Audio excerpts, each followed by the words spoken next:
Welcome back to my YouTube channel study learner. 23 मई के current affairs के important question है, जो कि फूल पत्ती वाली क्लास का रिवीजन है। पहला क्वेश्चन है, प्रधानमंत्री नरेंद्र मोदी किस द्वीपीय राष्ट्र की यात्रा करने वाले पहले भारतीय प्रधानमंत्री बने हैं? तो ये पापुआ न्यू गिनी है, यहाँ पे इन्होंने यात्रा की है। और यहाँ के प्रधानमंत्री कौन है पापुआ न्यू गिनी के? तो जेम्स मेरापे हैं, ये भी याद रखिएगा। और पापुआ न्यू गिनी और फिजी ने दोनों ने सर्वोच्च सम्मान दिया है किसको? प्रधानमंत्री को।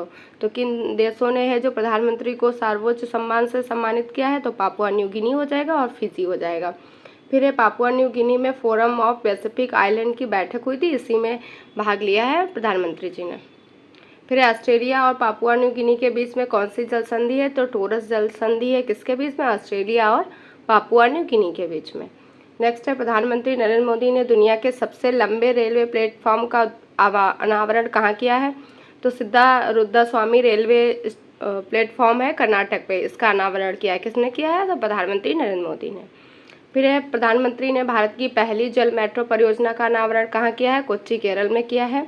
नेक्स्ट है, प्रधानमंत्री नरेंद्र मोदी ने एशिया की सबसे बड़ी Hindustan aeronautics limited helicopter factory का उद्घाटन है जो कहाँ पे किया है? तो ये तुमकुर है, कहाँ है? कर्नाटक में, यहाँ पे इसका उद्घाटन किया है।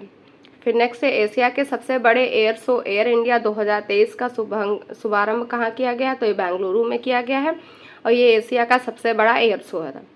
नेक्स्ट है, प्रधानमंत्री ने दुनिया की सबसे लंबी नदी एमवी गंगा विलास का अनावरण कहाँ किया है? तो ये वाराणसी से डिब्रूगढ़ तक है और ये 3200 किलोमीटर लंबी।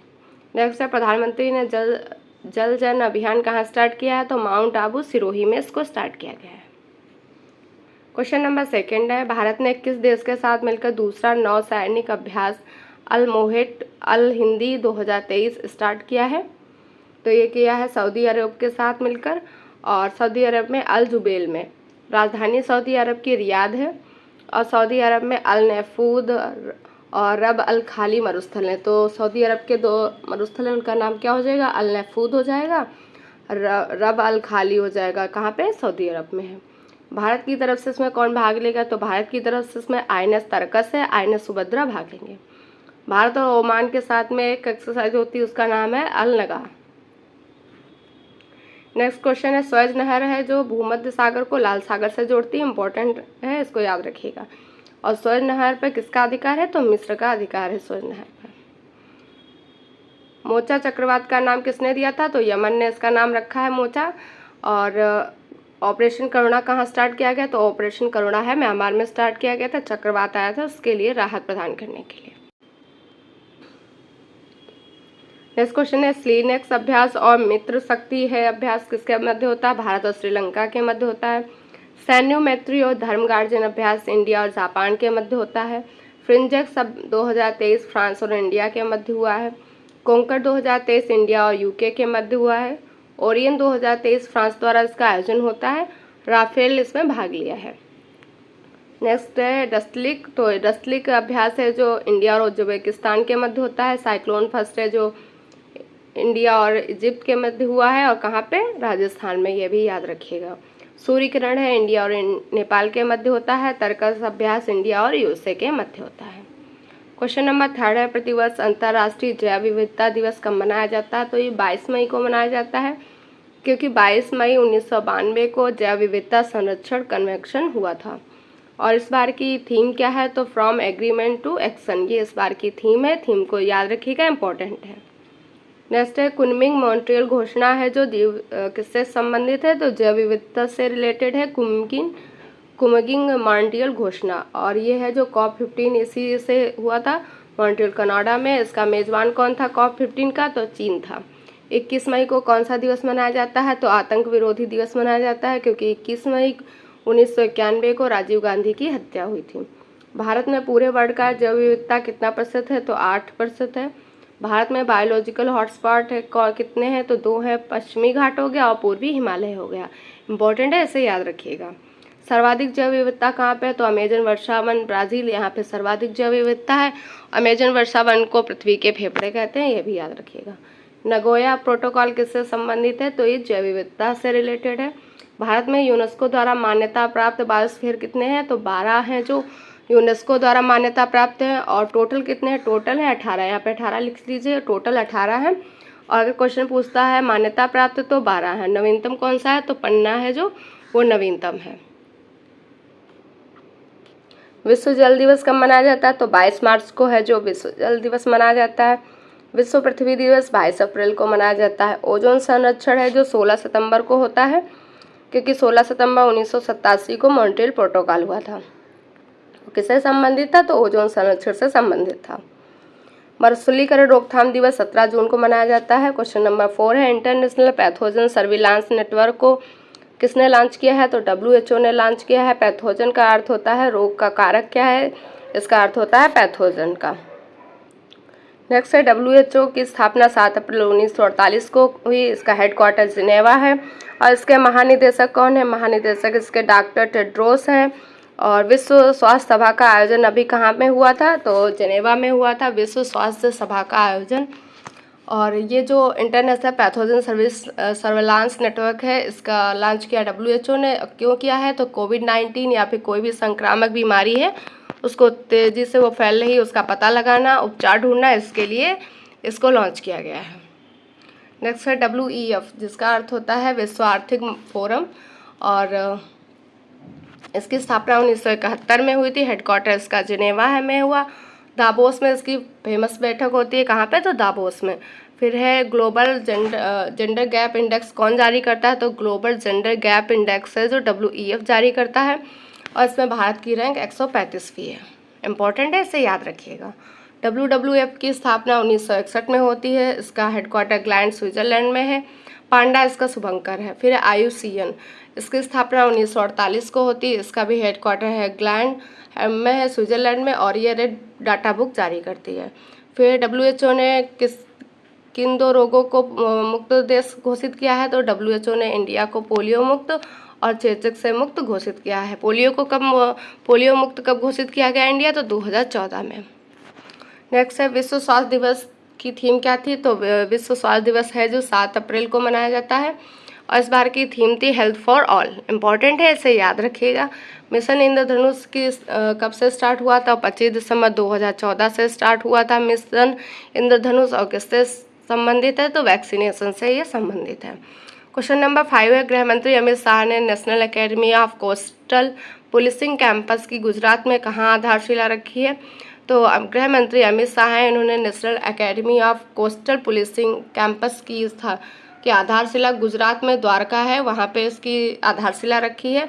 और घोषणा कब हुई थी इसकी? तो घोषणा हुई थी 2019 में। आधारशिला अभी रखी गई है। क्यों रखी गई है? तो तटीय सीमा की सुरक्षा के लिए। भारत में तटीय सीमा वाले कितने राज्य हैं? तो टोटल 9 राज्य हैं। जो पूरे लंबाई कितनी है तटीय सीमा भारत की? तो 7516 किलोमीटर लंबी है।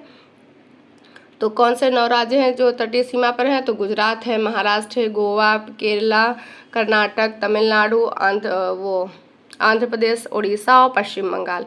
तो ये 9 राज्य हैं जो तटीय सीमा बनाते हैं।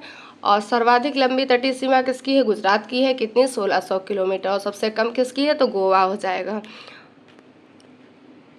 नेक्स्ट क्वेश्चन है, मोढेरा के सूर्य मंदिर का निर्माण किसने किया है? तो मोढेरा का सूर्य मंदिर का निर्माण है जो भीमदेव फर्स्ट ने किया है। और ये 24x7 सौर ऊर्जा गाँव है। लोथल कहाँ स्थित है? लोथल गुजरात में स्थित है। ये हड़प्पा सभ्यता से संबंधित है। सरदार सरोवर परियोजना है किस नदी पर है? तो नर्मदा नदी पर, गुजरात में है। धोलावीरा भारत के किस राज्य में स्थित है? तो धोलावीरा भारत के गुजरात में है। ये 40वां यूनेस्को वर्ल्ड हेरिटेज में शामिल हुआ है। 40वें नंबर का है। क्वेश्चन नंबर 6 है, जम्मू कश्मीर में पहली बार G20 के किस कार्यकारी समूह की बैठक का आयोजन किया गया है? पहली, तो ये हो जाएगा पर्यटन समूह की कार्यकारी समूह की बैठक का आयोजन किया गया है। कहाँ पे? जम्मू कश्मीर में। जम्मू कश्मीर के श्रीनगर के डल झील। और यहाँ पे केंद्र का नाम रखा गया है शेर कश्मीर केंद्र। G20 में 19 देश है और एक है यूरोपियन यूनियन शामिल है। 2023 का अध्यक्ष भारत है। और शेरपा कौन है? अमिताभ कांत इसके शेरपा हैं। फिर है भारत में SCO 2023 का होस्ट कौन है? तो भारत होगा। G20 का 2023 का होस्ट भारत होगा। कौन से नंबर के हैं G20 जो? तो 18वें नंबर का है जिसका भारत अध्यक्ष होगा। ICC पुरुष वनडे वर्ल्ड कप ये कहाँ होगा? भारत में होगा। महिला बॉक्सिंग वर्ल्ड कप उड़ीसा में हुआ है। और अंडर 17 फीफा महिला वर्ल्ड कप ये भी भारत में। वासनेर व्यवस्था ये भी इंडिया में। फिर G7 में हिरोशिमा में आयोजन किया गया। G7 का कहाँ आयोजन किया गया? तो हिरोशिमा में। क्वेश्चन नंबर 7 है, किस देश ने वर्ष 2025 को विशेष पर्यटन वर्ष के रूप में नामित किया है? तो नेपाल ने नामित किया है। नेपाल के राष्ट्रपति हैं रामचंद्र पौंडे। और विदेशी नागरिक जो वहाँ पे आएंगे उनको समर माथा सम्मान मिलेगा। बफर स्टेट है नेपाल, किसके बीच में? चाइना और इंडिया के बीच में। ये लैंडलॉक स्टेट है। और कंट्री का लीजिएगा, लैंडलॉक कंट्री है। राजधानी कौन सी है? तो राजधानी है जो काठमांडू है इसकी। और ये सार्क का हेडक्वार्टर है। सार्क की स्थापना 1985 में हुई थी। सार्क में 8 देश शामिल हैं।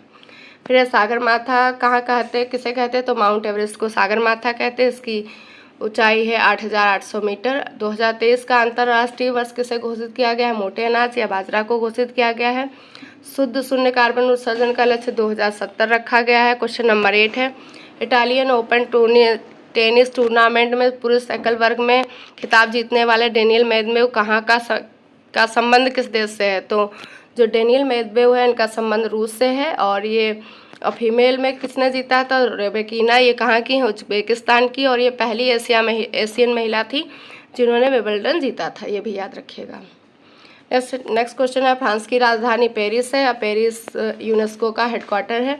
इटली की राजधानी रोम है। ये टाइबर नदी पे है। FAO का हेडक्वार्टर रोम में है। जर्मनी की राजधानी बर्लिन है। फिर ऑस्ट्रेलियन ओपन पुरुष का विनर कौन है? तो नोवाक जोकोविक हैं, ये सर्बिया के हैं। ऑस्ट्रेलियन ओपन महिला विनर कौन है? तो आर्यन सबलेंका है। Open doubles Australian open doubles में विजेता राफेल प्लस स्टेफनी है, ब्राज़ील की हैं।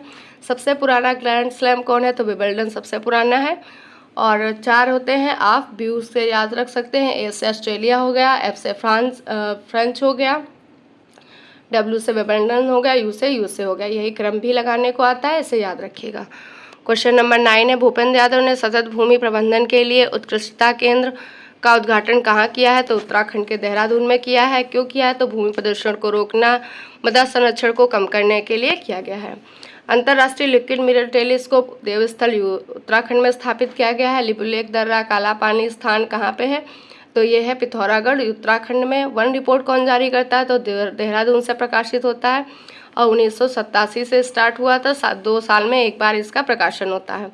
उत्तराखंड की ग्रीष्मकालीन राजधानी गैरसैंण है। पिंडारी ग्लेशियर उत्तराखंड में स्थित है। क्वेश्चन नंबर 10 है, मुख्यमंत्री तीर्थ दर्शन योजना के तहत बुजुर्गों को वायुयान से तीर्थ यात्रा कराने वाला देश का पहला राज्य कौन है? तो MP है। और यहाँ के मुख्यमंत्री हैं शिवराज सिंह चौहान। भोपाल से प्रयागराज के लिए पहली उड़ान होगी और इंडिगो से होगी। 17वां प्रवासी भारतीय सम्मेलन इंदौर MP में हुआ है। लाडली बहन के तहत 1,000 रुपये प्रति महीना मिलेगा। कितने वर्ष तक? 5 वर्ष तक। टोटल 60,000 रुपये। खेलो इंडिया यूथ गेम्स MP में हुए, जिसमें पहले स्थान पर महाराष्ट्र है, 3rd नंबर पर MP है। फिर नेक्स्ट है, मुख्यमंत्री सीखो कमाओ योजना कहाँ की है? तो MP की है। तो ये थे आज के करंट अफेयर्स के क्वेश्चन। अगर आपको क्लास पसंद आए तो लाइक ज़रूर करिएगा। वीडियो को देखने के लिए थैंक यू सो मच।